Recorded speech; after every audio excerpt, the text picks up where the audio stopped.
আমাদের তো দিমাগ থাকলে চলে না। আরে ওরা বড় লোক। খেলা শুরু এবার। প্রথম ঝলকেই মরচে ধরার সমাজের ভিত নড়িয়ে দেওয়ার জন্য একটা হুমকি দিয়েছিল দেব।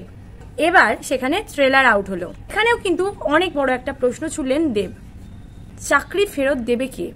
ঘুম ধরা সিস্টেম, সমাজ সিস্টেমের জন্য যেভাবে নিম্ন মধ্যবিত্তরা প্রবলেমে পড়ছে সেই জায়গাটাকে দেখানো হয়েছে।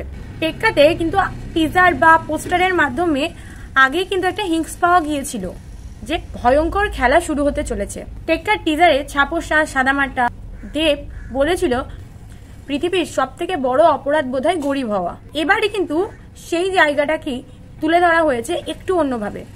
ট্রেলারে বলা হয়েছে চাকরি হারানো সাধারণ দুস্থ মানুষের যে আরতি সেই জায়গাটা কি।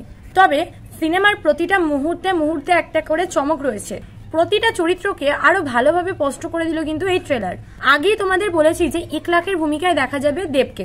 টিজারের পরে কিন্তু ট্রেলারেও দুষ্টের দমন এবং শিষ্টের পালন এই বিষয়টাকে তুলে ধরা হয়েছে। ঠিক যেন অনেকটা জওয়ান সিনেমার শাহরুখ খান মরচে ধরা সিস্টেমকে বেঁধেছিল নিজের হাতে। প্রতিশোধ নিতে কিডন্যাপ করেছিল এক বড়লোক বাবার স্কুল পড়ুয়া মেয়েকে। টেক্কাতেও দেবকে সেইভাবেই কিন্তু দেখা গেল। আবেগ নাকি কর্তব্য কোনটা বড়?